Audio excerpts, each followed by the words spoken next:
Aaron Rodgers and the Packers have been having their most sobering year in recent memory. With the threat of missing the playoffs and only a speck of hope in their near future, many questions have been proposed on what the Packers need to do in order to get back on track. Just so happens that Rodgers finds himself in the crosshairs in a lot of these half-baked attempts at repairing Green Bay. So, we're taking the time out today to see if the criticism heaped upon Rodgers is valid, and if so, what should Packer Nation do heading forward?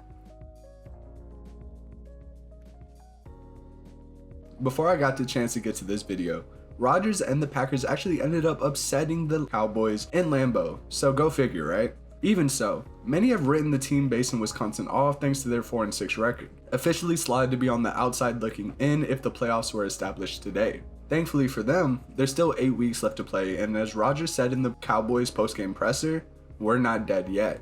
A big deterrent to Packers supporters hasn't been solely their losses, but who specifically they've been losing to has made it just that much worse. Namely, the Packers are winning only 1 of 3 division games played thus far makes it that much more difficult to make the playoffs. And obviously, the Packers should just be able to beat the Lions, and at the very least score more than 9 points, and that's what actually sparked my making of this video. Additionally, the Packers lost to the Lions capped off a 5-game skid which marked their largest losing streak since 2008. So yeah, alarms were sounding, and even after the Cowboys win, they still kinda are. Well, that's what narrative says, but what about the numbers?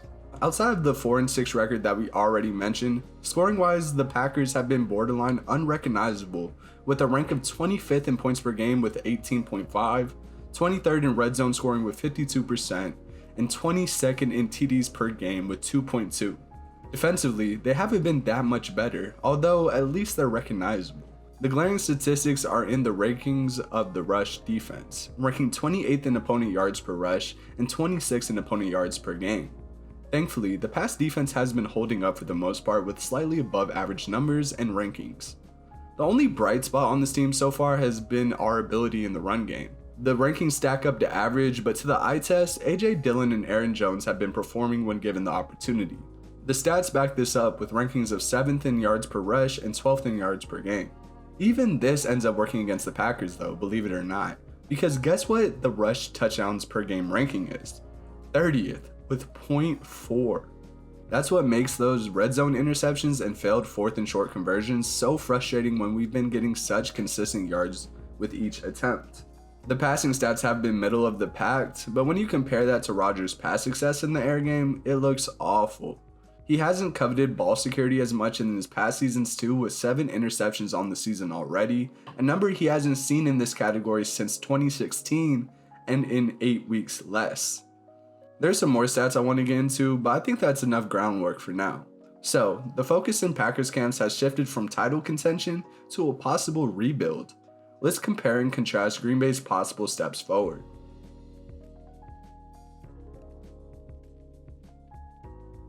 The Packers have a number of routes they can take in order to put them in playoff contention for the next 3 to 5 years, but it all starts with the fork in the road. That being whether you want to commit to the rest of Rodgers' career or trade while the value is high and get a head start on a rebuild. I'll be taking you through a few trade scenarios that have been floated about, as well as few options for the Packers if they decide to commit to Rodgers. Starting with the trade route, there's a few things to preface this option with. Specifically, the Packers are not known to be active players in the trade market. Rodgers' salary makes it extremely difficult to trade him at $50 million for the next 2 years, and it is believed that Green Bay would only trade Rodgers if they had his blessing and choice of team. Okay, the prevailing option has been the Indianapolis Colts to play with known friend and colleague, new head coach Jeff Saturday. Although I think this one was just a flashy take because people are trying to rationalize Saturday getting the job. However, the Colts are known for trading for veteran quarterbacks late in the twilight of their career, so who knows? It's been theorized that a 1st and 2nd round pick would be all that Green Bay could get out of the Colts, but if the Packers were to play their cards right, that could be enough to fast track a rebuild. Personally, I don't think Rodgers turns that team into a contender. I think their coach needs to prove he can win in the league more, and they lack dynamic playmakers in their secondary and receiver rooms. I love Pittman and Kenny Moore though, but still. A second strong option was Pittsburgh. This one was to be expected thanks to Aaron's repeated commitment to the praise of the Black and Gold's reputation and coaching staff. Pretty much in all of these deals, the Packers are hoping for a 1st round pick and any other draft compensation they can fit past that. None of what I'm seeing trade rumor wise really suggests that the Packers are seeking a big time player in return, so I wouldn't expect them to make a big splash trade in that sense. With Kenny Pickett being far from ready to be a starting quarterback in the league, the idea of replacing him with Rodgers may be enough for the Steelers to make the jump into the playoffs.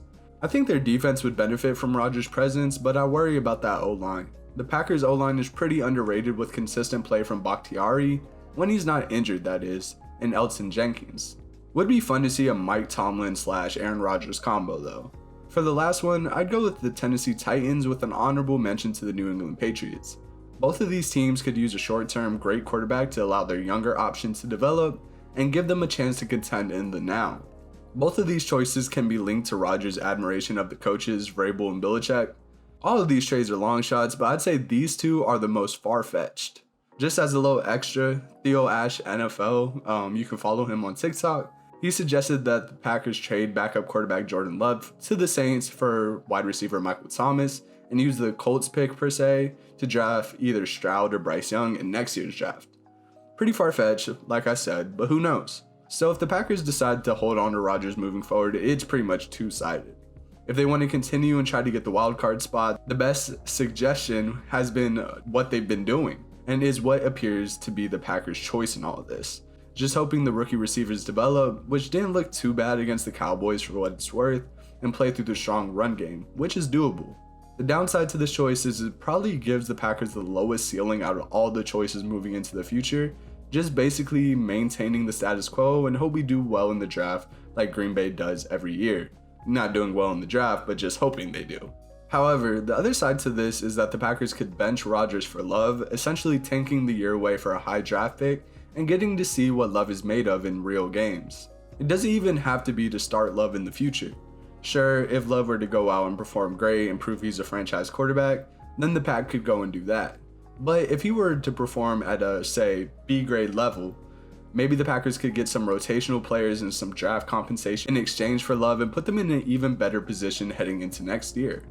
Rodgers would get a year older and a little rusty, but if you could add a potential superstar edge player, an elite wide receiver, or even one of those franchise quarterbacks heading in that we mentioned earlier, then you could be playing with fire. I think this could potentially have the highest ceiling out of all the choices, but by now we kind of see where the Packers are leaning in this choice, which is maintaining the status quo, something Green Bay just loves to do. So, with that seemingly being the Packers' path forward, what is their best case scenario doing that?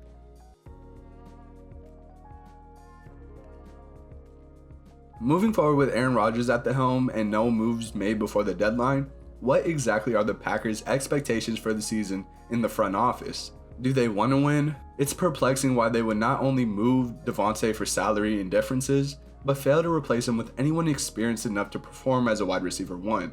I mean, what is the point of having the 11th most cap space in the league just to let it sit? Trust me, I know the Packers wholeheartedly believe in their scouts and drafting capabilities, so it makes sense why they would want some homegrown talent. Even still, you just don't get that luxury with a quarterback who could be very well on his last contract with the team. Granted, there were a lot of quality extensions signed by the Packers this past offseason like Rashawn Gary, Jair Alexander, Robert Tonyan, and more. That kind of plays into how the Packers hope their half rebuild pans out, as well as their additions of young talent through the draft, with defensive guys like Quay Walker and Devontae Wyatt, as well as the additions of Romeo Doubs and Christian Watson as pass catchers on offense. With the third pillar of the offseason restructuring being the addition of Sammy Watkins, the Packers hope that would be enough at least to put them into contention heading into the 2022-23 season. Well, that hasn't really turned out to be the case. Instead, the Packers watched idly by as the offense suffered mightily to score, and the defense, while projected to be top 5, was lucky to be top 15 most nights. The losses of Gary and Eric Stokes have just made matters worse too. And if we were having this conversation prior to the Cowboys game, we'd be worried about the wide receiver room too. The only reason we're not being that Christian Watson's QB rating when targeted is 131.6 after Sunday. Another thing has been the Packers' just overall commitment to the passing game. I understand LaFleur is vying for that kid wonder tag that comes with the new batches of offensive-minded coaches trying to outdo each other with every play call they make, but man, oh man, the Packers are doing a disservice to themselves with their lack of running attempts. To me, Green Bay has a top 2 running back duo in the league. Personally, I'd even put them at 1, but if you want to have Chubb/Hunt or Pollard and Zeke slightly ahead of them, I won't sweat you too much. I just think AJ Dillon and Aaron Jones are damn near unstoppable when used appropriately and in tandem.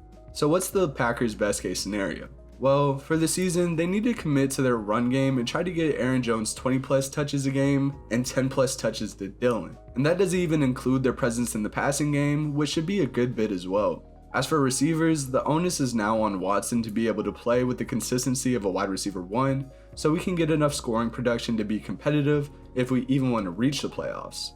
Daub's coming back and being productive, Tunyon taking a step forward, and Sammy Watkins staying around the same level he's at now, if not better, would put the Packers' offense in a position where they could score up to 4 touchdowns a game or more if need be, which doesn't sound like much when you compare it to the Packers of the past, but the Packers of today feel lucky to put up 20 plus points a game most nights. As for the defense, the loss of Gary has really hampered our ability to rush the passer, so we're going to have to find a way to create pressure from somewhere. Even worse is our rush defense. That's where our linebackers really need to come into form and make some plays where they haven't this year.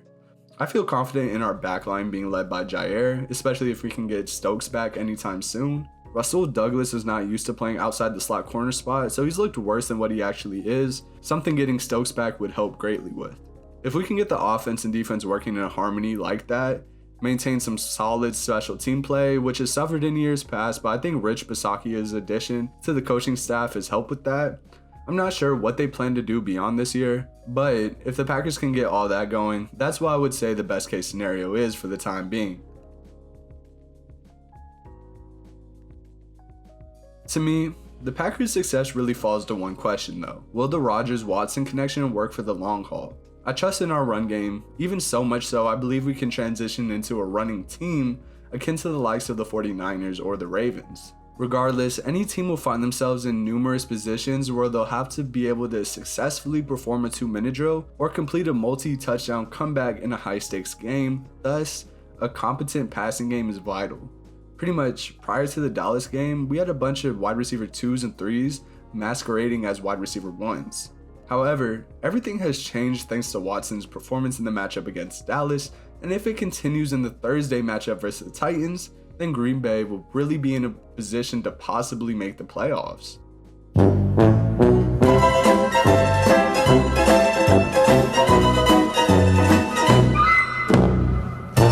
However, it remains a question, an unfounded conclusion. It's entirely possible that Watson's game versus the Cowboys was an aberration, a byproduct of playing with a Hall of Fame level quarterback, and soon enough he will regress to his mean of his earlier games. Or his confidence has skyrocketed. Maybe Green Bay scouts really are that good, and Watson will be a star in this league for years to come. But we don't know yet, so only time will tell. As a Packers fan, who knows, maybe Watson is the second coming of Jordan Nelson. I mean, a man can dream, right?